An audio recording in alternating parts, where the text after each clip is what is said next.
आप सब लोगों को कार्तिक पूर्णिमा, गंगा स्नान, गुरु नानक बर्थडे सबकी बहुत बहुत बधाई, शुभकामनाएं। अभी गुरु जी की वाणी में भी सब चल रहा था, गंगा स्नान का, गुरु नानक बर्थडे का। गुरु नानक जी का जन्म उत्सव है आज। आज उनका जन्मदिन मनाया जाता है। तो जो भी गुरु होते हैं वो उनके जन्मदिन को आप देखो, सिख धर्म में प्रकाश उत्सव के नाम से मनाते हैं। प्रकाश पर्व, प्रकाश उत्सव, यानी कि गुरु जीवन में आया, धरती पे आया, लोगों के जीवन में आया तो वो प्रकाश लेके आया है। हर एक कोई अज्ञान के अंधेरे में पड़ा था, गुरु के आने से तो रोशनी होती है। हमारे अंदर के अज्ञान का अंधेरा दूर होता है, हमारे अंदर प्रकाश आता है। तो इसलिए उनके जन्म उत्सव को प्रकाश पर्व के नाम से मनाते हैं कि उन्होंने लाके अपने जीवन में आके हमारे लिए रोशनी रोशनी कर दिया। अंधेरे में व्यक्ति ठोकर खाता है, गिरता है, अंधेरे में डरता है और अंधेरे में ही पाप और अपराध भी करता है। चाहता थोड़ी है कोई देख ले, दिन का उजाला भी होगा तो भी वो दूसरे को अंधेरे में रखता है, मतलब कि छुपा के रखता है। अंधेरे में रखने का मतलब छुपाना भी होता है। कई बार आप कहते हो ना, अरे फलाने ने तो मुझे बिल्कुल जैसे अंधेरे में रखा, मतलब ये बात मुझे बताई नहीं, छिपा के रखी मेरे से। तो कोई सचमुच में बाहर से कोई अंधेरी कोठरी में बंद करके थोड़ी रखा, लेकिन आपको कुछ बातों के बारे में बताया नहीं, छुपा के रखा, तो वो भी आप कहते हो कि हमको अंधेरे में रखा। तो अंधेरे में व्यक्ति गलत काम करता है, पाप अपराध करेगा, मतलब छुपाएगा उस चीज़ को। और अंधेरे से व्यक्ति डरते भी हैं। अभी बहुत घना अंधेरा है, रात में अमावस्या की रात है, बड़ा घना अंधेरा है, कहीं स्ट्रीट लाइट भी नहीं है, तो आपको अकेले जाने में डर लगेगा। सड़क पे एक जगह से दूसरी जगह जाने में, जंगल में, सड़क पे आपको डर लगेगा। लेकिन वही जब दिन का उजाला है तो उसी स्थान पे अगर सुनसान है, कोई नहीं है, तो भी आपको डर नहीं लगेगा। तो अंधेरे से डरते भी हैं और अंधेरे में ठोकर खाते हैं, अंधेरे से गिरते हैं। तो अज्ञान का अंधेरा हमको गिरावट में लेके आता है, हमको भय भी दिलाता है, निर्भय नहीं हो पाते हम। और अज्ञान के अंधेरे में हमसे बदकर्म अधिक होते हैं, पाप हम अधिक करते हैं। रोशनी में तो प्रकट करेंगे तो अच्छा ही काम करेंगे, लोग जाने समझे। तो जब ज्ञान का प्रकाश आपके जीवन में आता है तब आपसे अच्छा काम होना शुरू होता है। कोई समझता है कि मैं तो बड़ा सत्कर्मी हूँ, मैं बड़ा धार्मिक हूँ, मैं बहुत अच्छे काम करता हूँ, लेकिन अगर वो अज्ञानी था तो उसके अच्छे काम भी पूरी तरह से अच्छे नहीं माने जाते। उसमें अहंकार था, कर्तापना था, फल की इच्छा थी, दूसरों को जताता था, वो एहसान करता था दूसरे के ऊपर। तो एक काम अच्छा करने में उसने 4 काम गलत भी कर लिए, तो वो अच्छा नहीं कहलाता। लेकिन ज्ञान की रोशनी में आने के बाद ही जो कुछ हम करते हैं वो अच्छा माना जाता है, क्योंकि उससे सबके जीवन में सुख आता है, सबका जीवन में एक ऊंचा स्थान सबको मिलता है, उन्नति होती है, इसीलिए वो अच्छा माना जाता है। ज्ञानी से ही अच्छे काम हो सकते हैं। अज्ञानी व्यक्ति खुद अच्छा नहीं है तो वो अच्छे काम कैसे करेगा? जो करेगा वो गलत ही करेगा। जो रॉन्ग मैन है वो अगर कोई राइट वर्क भी करेगा तो उसमें भी गलतियां होंगी, और जो सही व्यक्ति है वो कुछ भी करेगा तो सही करेगा, क्योंकि वो खुद व्यक्ति ही सही है। तो ज्ञान से हम सच्चे इंसान बनते हैं, ज्ञान से हम सच्चे मनुष्य बनते हैं। हमको कर्म करने की कला आती है, कर्मों के आर्टिस्ट बन जाते हैं। हम कर्म क्या करने चाहिए, कैसे करने चाहिए, वो हमको समझ में आता है। तो इसीलिए ज्ञान का होना बहुत ज़रूरी है। ज्ञान अंजन गुरु दिया, अज्ञान अंधेर विनाश बोला गया कि गुरु ने हमको ज्ञान का ऐसे आँखों में काजल लगा दिया जिससे हमारे आँखों में जो रोशनी कम थी, अंधेरा था, तो उसका नाश हो गया। और जो भी गुरु हैं संसार में, जो सबको अच्छा मार्ग दिखा रहे हैं, भगवान तक पहुंचा रहे हैं, इसलिए उनको भगवान के बराबर दर्जा दिया जाता है। भगवान ने तो कहा है मुझसे भी अधिक करके देखो, क्योंकि वो हमको पता बताते हैं। जो संत होते हैं, जो सच्चे ब्रह्मज्ञानी गुरु होते हैं, वो हमको भगवान का पता बताते हैं और भगवान से मिला के हमको एक करते हैं। तो ज्ञान का प्रकाश हमारे अंदर में अगर आया तो समझो गुरु ने हमारे अंदर ज्ञान की ज्योत जला दी। अब उसको जलाए रखना हमारा काम है। कोई दिया जला के आगे बढ़ता चला जाए, पीछे से अगर मान लो हवा चलती है, बुझ जाता है, तो फिर तुम उसको आवाज़ दे के थोड़ी बुलाओगे, वो तो जला के गया।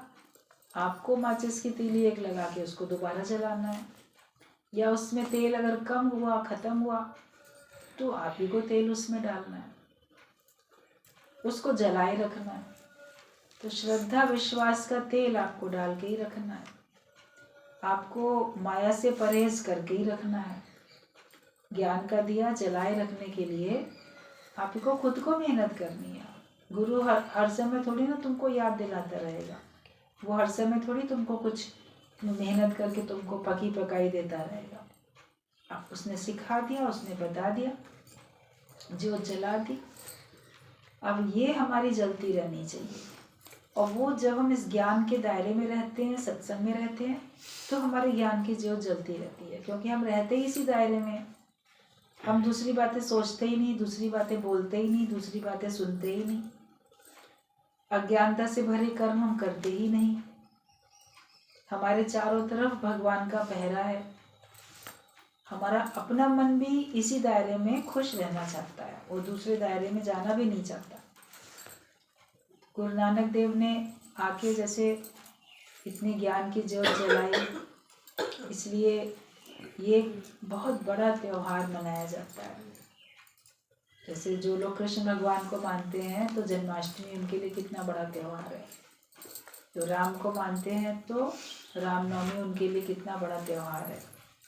क्राइस्ट को मानते हैं तो देखो 25 दिसंबर में उनका क्राइस्ट का जो जन्मदिन होता है, वो क्रिश्चियन लोगों के लिए क्रिसमस डे कितना बड़ा त्यौहार होता है। तो ऐसे ये भी इतना ही बड़ा त्यौहार है। गुरु को याद करें और उसके ज्ञान को अपने जीवन में ये संकल्प करें कि मैं कभी भूलूंगा नहीं, उसके ज्ञान को मैं हमेशा याद रखूंगा। अगर आप ज्ञानवान होके चलोगे तो आपका जीवन सफल है, और आपको देख के औरों का भी जीवन सफल होता जाएगा। फिर गुरु जो ज्ञान की गंगा बहा देता है, इस ज्ञान की गंगा में वो हमको रोज स्नान कराता है। बाहर की गंगा में तो आप कभी कभी जाओगे स्नान करने के लिए, जब अवसर मिलेगा तब जाओगे, जब अवसर नहीं मिलेगा तब नहीं जाओगे। या कभी आपके पास आपका शरीर अस्वस्थ है तो आप ज्ञान की इसमें बाहर की गंगा में स्नान नहीं कर सकते। बीमार हो, बहुत बुखार है, तो आप गंगा स्नान करने नहीं जा सकते। लेकिन ज्ञान की गंगा में तो उस हालत में भी आप स्नान कर लेते हो। वो तो कानों से सुना जाएगा ना ज्ञान। तो वो गंगा आपका बाहर से मन पवित्र करती है, और ज्ञान की गंगा आपका बाहर भीतर दोनों से आपको पवित्र कर देती है। वो हमको शीतलता दे देती है, और ज्ञान से भी हमको शीतलता मिलती है। बोलते हैं कि जो बादल होते हैं वो अपने समय पे, जब बरसात का महीना आता है तब बरसते हैं। बादल बरसे ऋतु जब आती है तब बरसते हैं, और सतगुरु बरसे नित्य, वो रोज बरसता है। मतलब वो ज्ञान की गंगा में हमको रोज स्नान करा रहा है। तो ये ज्ञान की गंगा गुरु बहा देता है, प्रेम की गंगा गुरु बहा देता है। बोलते ज्योत से ज्योत जलाते चलो और प्रेम की गंगा बहाते चलो। राह में आए जो दीन दुखी, सबको गले से लगाते चलो। तो ज्ञान की ज्योत आपके अंदर जली, आप हर एक के हृदय में ज्ञान की ज्योत जलाते चले जाओ, और आप अपनी तरफ से प्रेम की गंगा बहाओ ना। आप जहां जहां जाओ प्रेम की गंगा आपके साथ साथ चले, गंगा की लहरें आपके साथ साथ चले। जहां भी जाओ आप, आपके साथ आपका ज्ञान का प्रेम चले, ईश्वरीय प्रेम आपके साथ रहे, उसमें आप हर एक को स्नान कराते चलो। बाकी तो बाहर से भी गंगा स्नान का महत्व होता है। नदियों का महत्व बताने के लिए ये सब होते हैं कि हमारे जीवन के लिए नदियाँ कितनी उपयोगी हैं।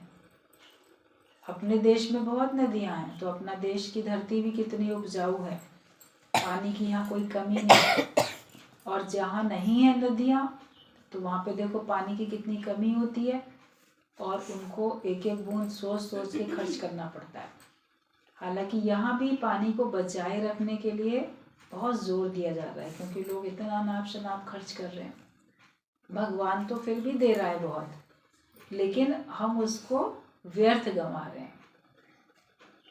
सबने जो भी कच्ची ज़मीनें थी उनको पक्का करा लिया।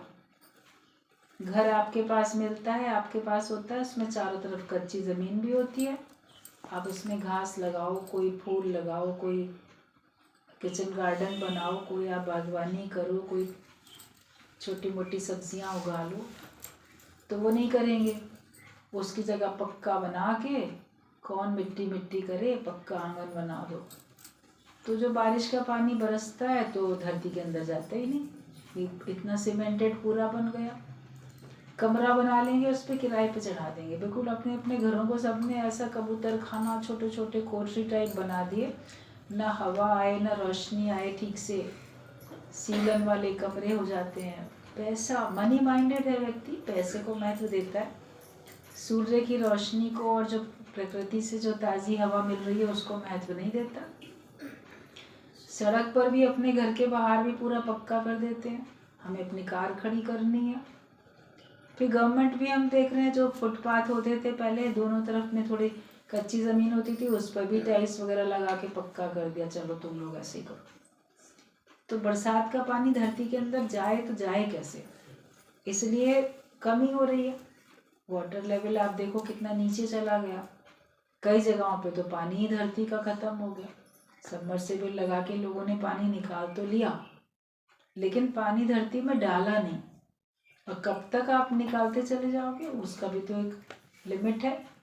तो इसलिए पानी को थोड़ा सा बचाए रखने की बात होती है। और नदियों में नहाने जाने का मतलब है कि आप नदियों को स्वच्छ रखो। जहाँ नहाने जा रहे हो, वो आप गंगा में जा रहे हो या जो भी पवित्र नदियाँ हैं, तो ये उनको स्वच्छ बनाए रखने के लिए उनको गंगा की पूजा है। जिसकी पूजा करोगे तो उसको साफ भी तो रखोगे।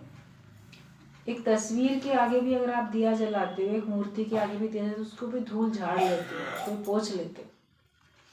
मूर्तियों को भी नहला के साफ कर लेते हो, तब पूजा करते हो। तो अगर नदियों की पूजा कर रहे हैं तो क्या उनको साफ नहीं करना है, उसको गंदा कर देना है? तो पूजनीय बताने का मतलब ये होता था ताकि आप उसको स्वच्छ रखो, साबुन से उसमें नहीं नहाओ, उसमें गंदगी नहीं डालो, उसका आनंद लो। उसको पिया भी जाता है गंगा जल को, तो जो पीने का पानी है वो तो उसको नहा रहे हैं, लेकिन पीने का है वो पानी, तो उसको हम ऐसा गंदा तो नहीं करें कि पीने योग्य ना बचे। नदियों के महत्व को बताए रखने के लिए ये सब, कार्तिक का पूरा मेला कहीं लगता है, पूरा 1 महीना गंगा स्नान का रहता है। कहीं पे भी माघ का मेला लगता है तो 1 महीना पूरा गंगा स्नान का रहता है। मतलब ऐसे ऐसे पूरे बना दिए गए ताकि आप उनको साफ रखो, पवित्र रखो। उससे आपका भी जीवन अच्छा, और आपका जो जलवायु है और जो आपकी धरती है वो भी सब अच्छी रहती है। महत्व है। कल भी कोई बात ऐसे चल रही थी, बोले पहले ज़माने में शादी ब्याह या कोई और होते थे फंक्शन, या कोई और ऐसे रीति रिवाज होते थे जिसमें कुआं पूजने जाते थे, तालाब को पूजने जाते थे। अभी तो तालाब ढूंढे नहीं मिलते हैं, तो लोग वक्त तालाब पूजने के लिए ऐसी छोटा सा गड्ढा बना के सब पानी भर के एक नियम निभा लेते हैं। मैं कहा वो तो बेवकूफ़ी है, गड्ढा बना के नियम निभा लेना। तालाब पूजने का मतलब था तालाब की अहमियत है कि तुमको हर गांव में हर छोटी थोड़ी थोड़ी दूरी पे एक तालाब होना ज़रूरी है, ताकि महिलाएं जाके वहाँ तालाब की पूजा करके आएंगी। इसी बहाने कम से कम तालाब तो खुद खोद के तालाब तो रखोगे।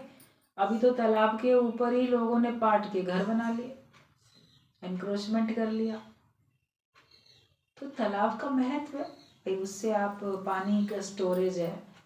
धोबी उसमें कपड़े धो लिया करता था, पशु पक्षी पानी पी लिया करते थे। मतलब तालाब होने भी कितने ज़रूरी हैं, बारिश का पानी उसमें स्टोर होता है, स्टोरेज के लिए है वो इतने बड़े बड़े तालाब, छोटे बड़े तालाब। तो ये सब पूजा करने का मतलब क्या होता था कि ताकि इस बहाने से आप तालाब बनाओगे, तो तालाब को बनाए रखोगे तो सही, कम से कम कि अरे तालाब होना चाहिए, हमें उसकी पूजा करनी है। अब पहले तो ऐसे पानी की पाइपलाइन नहीं होती थी, कुएं होते थे या तालाब होते थे या नदियाँ या झरने। हर जगह नदियाँ नहीं है तो हर जगह तालाब या कुआं होना ही चाहिए, उसमें से कोई भी आता जाता अपनी प्यास बुझा सके। तो जो व्यवस्थाएं थी वो उनको धर्म से जोड़ दिया गया था ताकि लोग उसको बनाए रखें।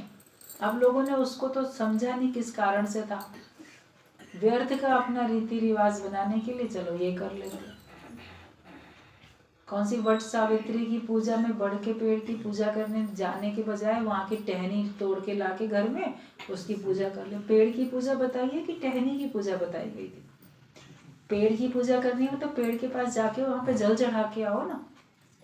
दूर दूर जंगलों में होते थे वो बड़े बड़े पेड़, रोज तो उनको कोई जाके पानी देता नहीं है, पानी दे के आओ तुम ताकि वो हरे भरे रहें।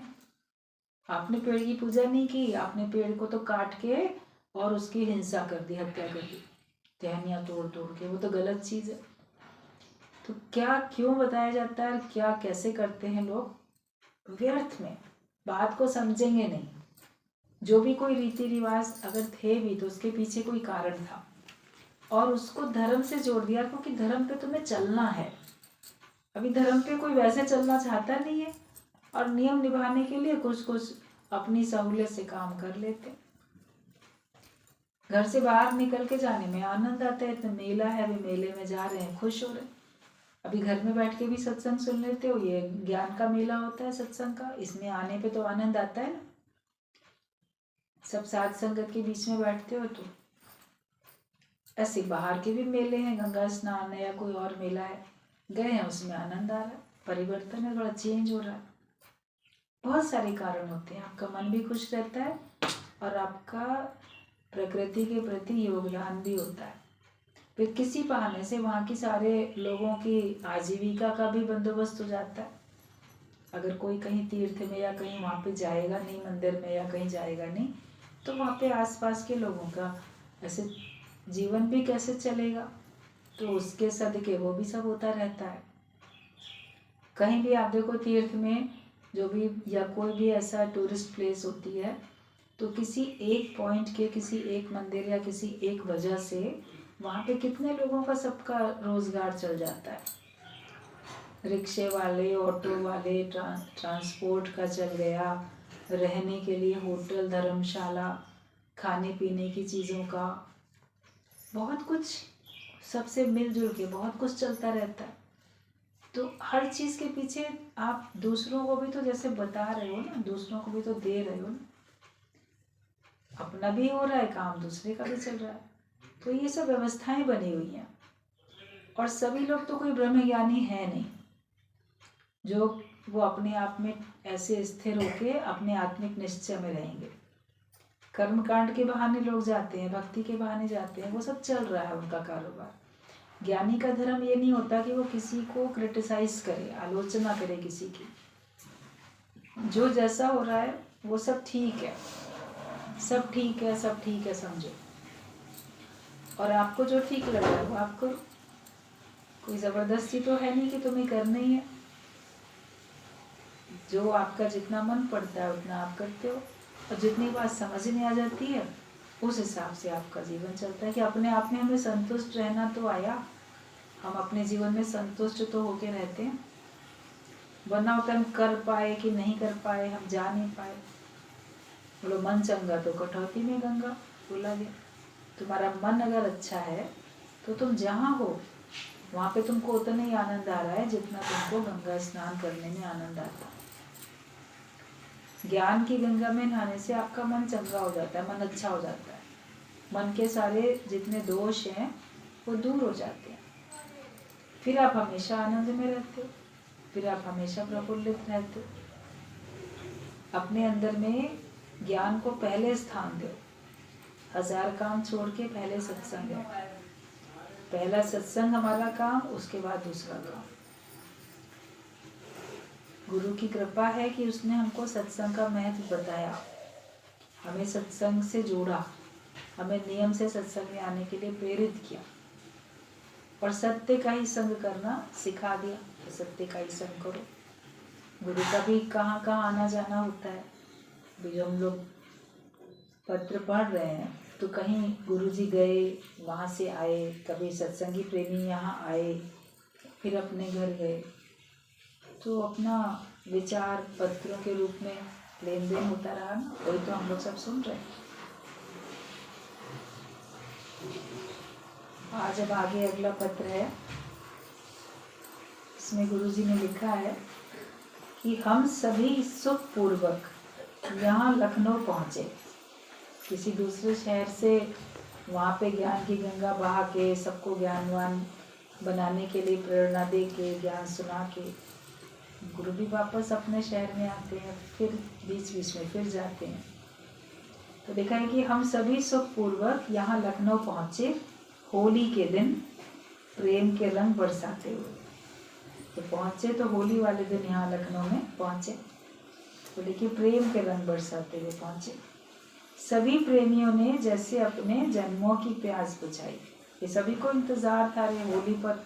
गुरुजी दूसरे शहर में, कई बार दूसरे शहर में भी होते थे होली पे, हम लोग भी होते थे कभी उनके साथ में, और कभी फिर होली से एक दिन पहले वहाँ से चल के और होली वाले दिन भी यहाँ आ गए। तो यहाँ के लोगों को भी बड़ी मौज आनंद मिली। तो सभी प्रेमियों ने जैसे अपने जन्मों की प्यास बुझाई। शाम का सत्संग एक प्रेमी के घर में रखा था। करीब 250-300 के लगभग प्रेमी थे। सभी खुश थे, सभी के चेहरे प्रफुल्लित थे। गुरु का प्रेम सभी के हृदय में हिलोरे मार रहा था। कई दिनों बाद वाणी सुनकर सभी तृप्त हुए। आंखों में प्रेम के आंसू थे। कई लोग इतने खुश हो रहे थे कि जैसे उनकी आंखों से खुशी के और प्रेम के आंसू गदगद होके बह रहे थे कि आज होली के दिन देखो गुरुजी कितने दिन बाद लखनऊ वापस आ गए। तो इतना उमंग रौनक। होली का सत्संग शाम को बड़े धूमधाम से मनाया जाता था। जिसके घर में ज़्यादा बड़ी जगह होती थी तो वहाँ पे सत्संग रखा गया और फिर कभी पूरा आयोजन, रंगारंग कार्यक्रम, बहुत कुछ रहता था। तो वही सारी बात गुरुजी ने बताई कि सचमुच आज गुरु के ही अनंत शुक्राने हैं जो इतनों के प्यार के काबिल बनाया, वरना हरेक एक ग्रस्त की चक्की में फंसकर अपना जीवन केवल 2-4 की परवरिश में बिता देता है। पर आज गुरु ने हजारों के प्यार का हकदार बनाया है। गुरु भी हमेशा गुरु का शुक्राना ही गाते हैं। ये नहीं कि हम बड़े लायक हैं जो हमको लोग इतना प्रेम कर रहे हैं। वो हमेशा गुरु को आगे रखा कि गुरु ने ही हमको इस लायक बनाया कि आज इतने सारे लोग हमको प्रेम कर पाते हैं। वरना अगर गुरु हमको इस लायक नहीं बनाता तो हर एक कोई अपने अपने घर में 2-4 लोगों का भी सुख देने में लगा होता। अपने फैमिली मेंबर्स को, आपके परिवार में कुल कितने लोग हो सकते हैं? 4-8 लोग होंगे, कितने लोग होंगे? अगर सिंगल फैमिली अगर आप अपनी जोड़ो तो उससे ज़्यादा नहीं मिलेंगे लोग। तो उन्हीं को खुश करने में व्यक्ति लगा रहता और उन्हीं का प्रेम भी मिलता अगर मिलता तो। और गुरु के ज्ञान से हमको कितने लोगों का प्रेम मिलता है। चेत में भी आप लोग गुरुजी की बात ये सुन रहे थे कि कहीं भी जाओ तो कैसे गुरु का ज्ञान, गुरु की महफिल हमको मिलती है और वहाँ पे भी सब लोग कितना प्यार करते हैं। जो गुरुजी बोल रहे थे अभी कि किसी गरीब के घर में भी चले जाओ तो बोलेगा इनको कहाँ बैठाएं, कौन सी कुर्सी बिठाएं, क्या करें। जैसे इतना मन खुश हो जाता है। तो इतना किसी के दिल में हमारे लिए प्रेम है, खुशी है, तो इस लायक बनाया किसने? बनाया तो गुरु ने। और उसके ज्ञान को सबने जीवन में उतारा है तो सबका जीवन इतना सुंदर बना है कि इतनों के प्यार के काबिल बनाया। तो इसलिए गुरु के अनंत शुक्राने हैं। वरना हर एक गृहस्थी के चक्कर में फंसकर अपना जीवन केवल 2-4 की परवरिश में बिता देता है। पर आज गुरु ने हजारों के प्यार का हकदार बनाया है।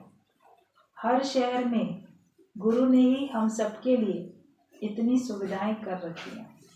किसी भी शहर में आप जाओ और वहाँ पे सत्संग जो है गुरु जी का, आप वहाँ चले जाओ, एड्रेस लेके अगर आप जाते हो तो वहाँ बताते हो कि हम फलाने शहर से आए हैं, वहाँ हम सत्संग सुनते हैं और यहाँ पे भी आपका एड्रेस दिया था इसलिए सत्संग के लिए आए। तो देखो वो लोग कितना प्यार करते हैं आपको, कि हर शहर में गुरु ने हमारे लिए तो सबके लिए इतनी सुविधाएं कर रखी हैं। हर जगह प्यार व आनंद का खजाना भरपूर दिया है, सारी सृष्टि का मालिक बना दिया है। सचमुच इस प्रेम में व सांसारिक प्रेम में कितना अंतर है। अभी तक सांसारिक प्रेम देखा था, लेकिन जब सत्संग में आके आप ईश्वरीय प्रेम में आते हो, आप गुरु के प्यार की ज्ञान की दुनिया में कदम रखते हो, यहाँ जो सत्संगी प्रेमियों का निष्काम प्रेम जब देखते हो, तब मन कंपेयर करता है कि उस प्रेम में और इस प्रेम में कितना अंतर है। वहाँ पे फिर भी कहीं ना कहीं पे एक लिमिट है, तो यहाँ कोई लिमिट नहीं है। कोई इसका ऐसा नहीं कि बस इतना ही है, बेहिसाब है। बदले में कोई पाने की चाह नहीं है, कोई स्वार्थ नहीं है बदले में। वहाँ आपने किया होगा तो लोग आपको करेंगे, या लोगों ने किया है फिर अगर आप उनको बात पलट के नहीं करोगे तो आगे से वो करना छोड़ देंगे, आपको अपना मानना छोड़ देंगे, प्रेम करना छोड़ देंगे।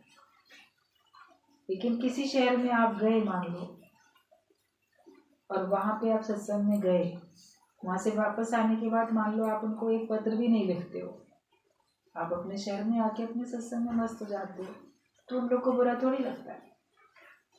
ये यहाँ से गया तो हमको एक थैंक्स का लेटर भी नहीं डाला, या एक बार बस लिख दिया फॉर्मेलिटी के लिए लेटर थैंक्स का, उसके बाद दिखा भी नहीं, कोई बुरा नहीं मानता। या वो लोग जब लखनऊ में आएंगे या आपके शहर में आएंगे, फिर आपने उनको अपने घर नहीं बुलाया, आपने उनको अपने अच्छी तरह से लुक आफ्टर नहीं किया, तो क्या वो लोग बुरा मानेंगे? तो वो तो गुरु के दर पे आए हैं, उनको बदले में कुछ चाहिए ही नहीं, किसी को भी नहीं चाहिए, आपको भी नहीं चाहिए बदले में, दूसरे को भी नहीं चाहिए बदले में। तो इसलिए देखो कि निष्काम प्रेम में और सांसारिक प्रेम में कितना अंतर है।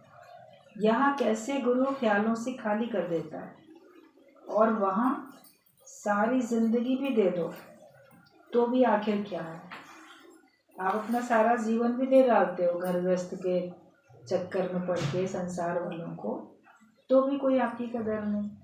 उन्होंने किया तो अपना फर्ज धर्म निभाया, में करना ही था, या इतना किया ना उतना करना चाहिए था, अधिक करना चाहिए था, कम किया, वहाँ आपको ये सुनने को मिलेगा।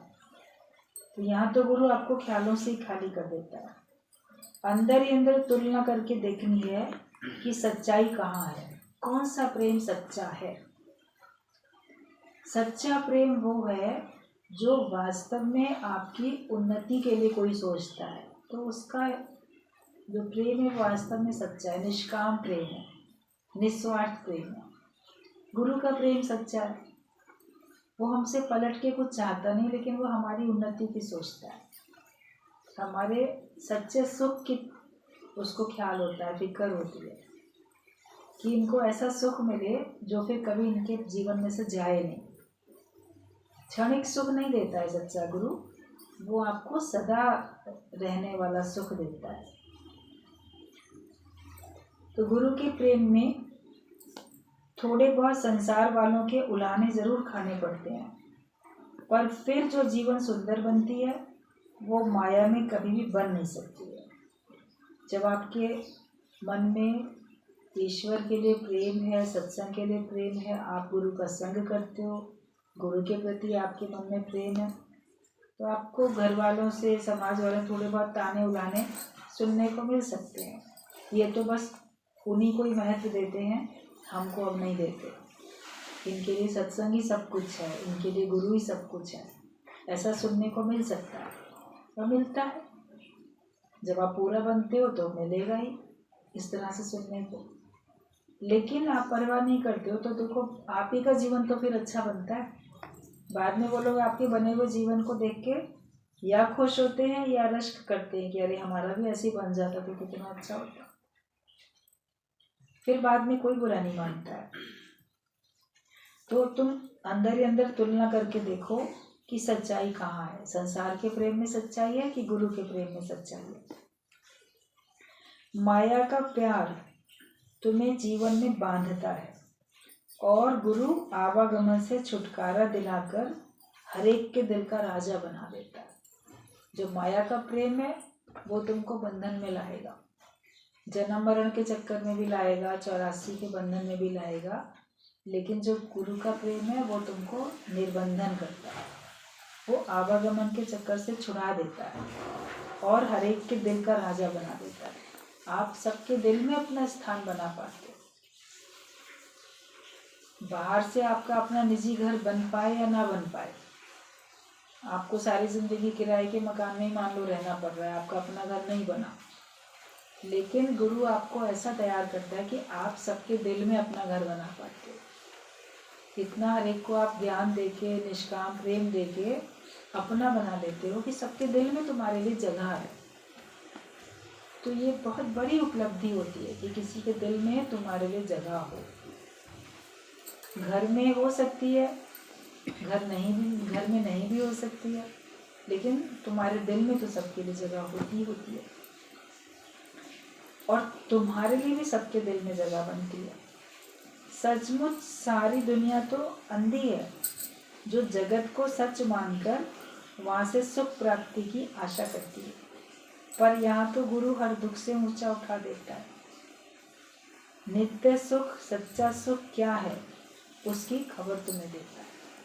जगत वाले तो देख भी रहे हैं कि जिसने परमात्मा को जीवन दिया वो कितना सुखी है, वो कितना खुश है।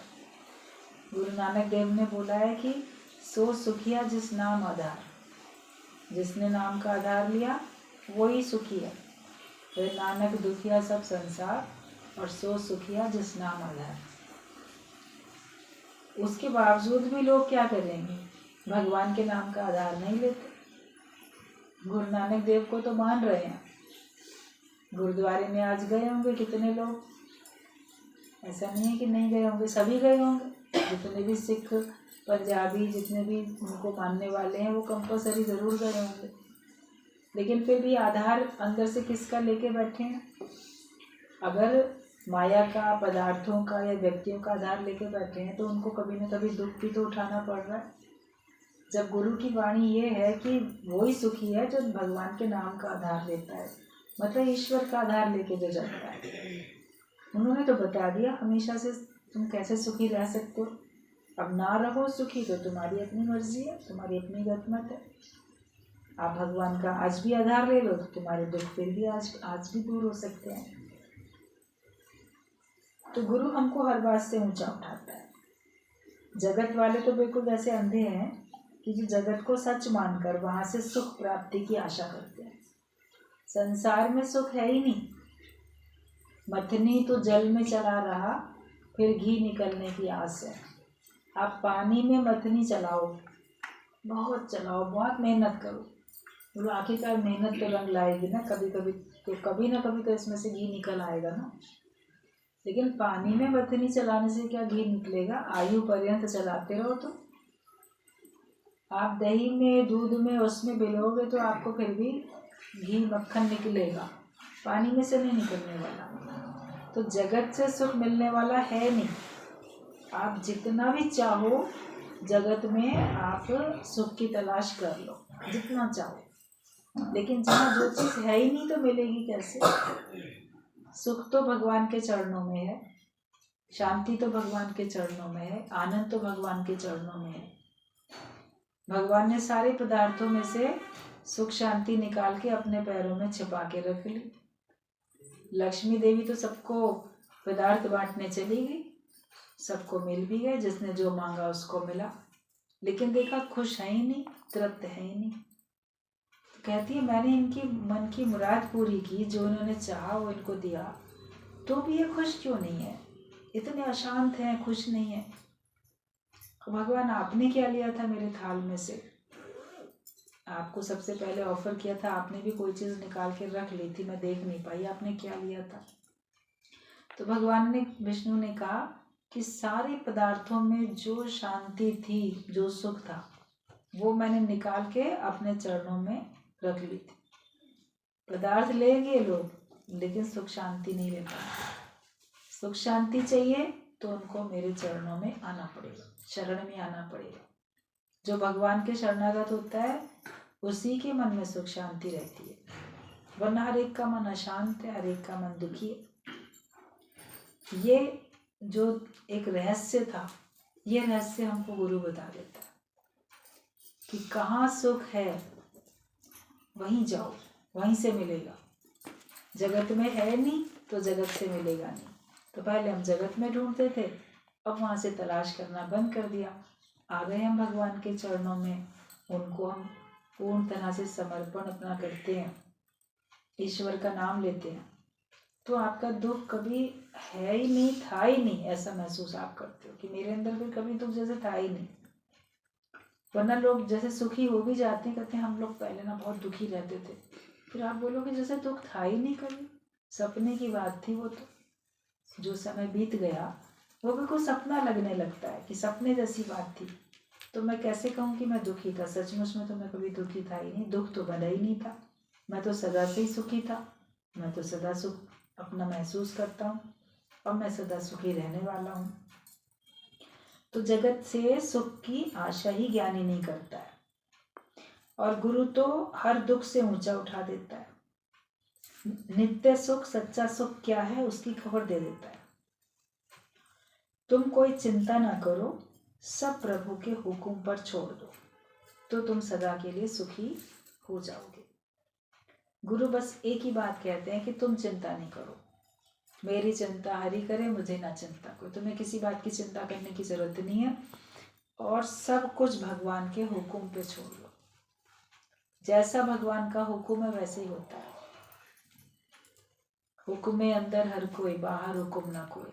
नानक हुक्मे जे बुझे, तो हो मैं कहे ना कोई। सब भगवान के हुक्म में चल रहा है, जैसी उसकी मर्जी होती है वैसा चल रहा है। तो सब उसके बाहर कुछ है ही नहीं, भगवान की मर्जी के बिना कुछ होता ही नहीं, सब उसकी मर्जी से हो रहा है। ये सोच के जो भी चिंताएं, जो भी फिक्र, जो परेशानियां, जो समस्याएं हैं, सब भगवान पे छोड़ के ज्ञानी निश्चिंत हो जाता है, चिंता रहित। तो वो मौज में रहता है। अपने सर पे बोझ रखोगे तुम्ही को दिक्कत है, भगवान के ऊपर छोड़ दोगे तो तुम्ही आराम में रहोगे। सचमुच में अगर हमको चाहिए आराम, सचमुच में चाहिए सुख शांति, तो चिंताएं छोड़ो सारी, और सपने न देखो कल के, पूर्ण गुरु मिला है, रहो क्यों ना हल्के हल्के। हम लोग सब भाग्यशाली हैं कि हमको सच्चा गुरु मिला, सच्चा सत्संग मिला, जिसमें किसी प्रकार की मिलावट नहीं है, किसी प्रकार का धोखा नहीं है, किसी प्रकार की खराबी नहीं है। इतना अच्छा सत्संग हम सबको मिला है, इसके तो हमको अनंत अनंत शुक्राने गाने चाहिए। जीवन सबका संवर गया, सबका जीवन एक अच्छी दिशा में जा रहा है। माया में देखो लोग कितने परेशान हैं, कितने दुखी हैं, एक के दूसरे को सताने में ही लगा हुआ है। हर एक को अपना सुख इतना प्यारा है कि अपने सुख के लिए वो दूसरे को अति से अति दुख देने के लिए भी तत्पर हो जाता है। जगत में तो ऐसा ही हो रहा है, लेकिन जलती हुई इस दुनिया में मिली ये शीतल छाया है। ये शुक्राने गाओ, सारे संसार में दुखों की आग में सब जल रहे हैं, और हमको भगवान ने उस अग्नि से जलने से बचा लिया, बहुत शीतल छाया हमको दे दी। तो इसी में ही हम रहें, ज्ञान में ही रहें। ज्ञान के अतिरिक्त हम ना सोचें और ना हम विचार करें, तो फिर हमारा जीवन अच्छा बनेगा। हुक्म पे छोड़ के निश्चिंत होकर